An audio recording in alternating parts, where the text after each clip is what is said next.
Hi ನಮಸ್ಕಾರ ಸ್ನೇಹಿತರೆ, ಸ್ವಾಗತ ಫೈಂಡ್ ಯುವರ್ ಜಾಬ್ಗೆ. ITBP ಅಂದರೆ Indo Tibetan border police force ವತಿಯಿಂದಾಗಿ ಖಾಲಿ ಇರುವಂಥ ಸಬ್ ಇನ್ಸ್ಪೆಕ್ಟರ್ ಮತ್ತು ಕಾನ್ಸ್ಟೇಬಲ್ ಹುದ್ದೆಗಳಿಗಾಗಿ ನೇಮಕಾತಿ ಮಾಡುತ್ತೇವೆ ಅಂತೇಳಿ ಕೇಂದ್ರ ಸರ್ಕಾರದ ವತಿಯಿಂದ ಅಧಿಸೂಚನೆ ಬಿಡುಗಡೆಯಾಗಿದೆ.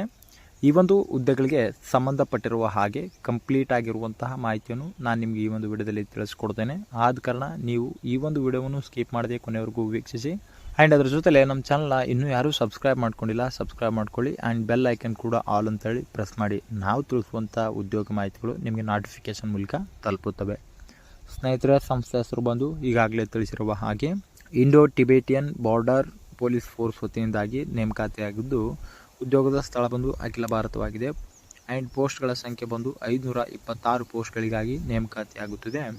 ಈ ಒಂದು ಹುದ್ದೆಗಳಿಗೆ ವೇತನ ಶ್ರೇಣಿ ಬಂದು ಪ್ರತಿ ತಿಂಗಳು 21,700 ರೂಪಾಯಿಂದ 1,12,400 ರೂಪಾಯಿವರೆಗೂ ವೇತನ ಶ್ರೇಣಿಯಾಗಿ ನೀಡಲಾಗುವುದು ಅಂತ ತಿಳಿಸಲಾಗಿದೆ.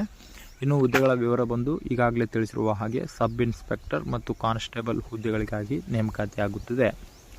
ಈ ಒಂದು ಹುದ್ದೆಗಳಿಗೆ ವಯಸ್ಸಿನ ಮಿತಿ ಬಂದು ಕನಿಷ್ಠ 18 ವರ್ಷನ ಪೂರೈಸಿರಬೇಕು ಹಾಗೂ ಗರಿಷ್ಠ 25 ವರ್ಷನ ಮೀರಿರಬಾರದು. ಸ್ನೇಹಿತರೆ, ಈ ಒಂದು ಹುದ್ದೆಗಳಿಗೆ ಅರ್ಜಿ ಶುಲ್ಕ ಜನರಲ್ OBC EWS ಅಭ್ಯರ್ಥಿಗಳಿಗೆ 200 ರೂಪಾಯಿ, SC ST ಮಾಜಿ ಸೈನಿಕ ಅಭ್ಯರ್ಥಿಗಳಿಗೆ ಯಾವುದೇ ರೀತಿಯಾಗಿರ್ತಕ್ಕಂಥ ಅರ್ಜಿ ಶುಲ್ಕ ಇರುವುದಿಲ್ಲ. ಇನ್ನು ಎಲ್ಲ ವರ್ಗದ ಮಹಿಳಾ ಅಭ್ಯರ್ಥಿಗಳಿಗೆ ಯಾವುದೇ ರೀತಿಯಾಗಿರ್ತಕ್ಕಂಥ ಅರ್ಜಿ ಶುಲ್ಕ ಇರುವುದಿಲ್ಲ. ಫ್ರೀಯಾಗಿ ಅರ್ಜಿನ ಸಲ್ಲಿಸಬಹುದಾಗಿದೆ.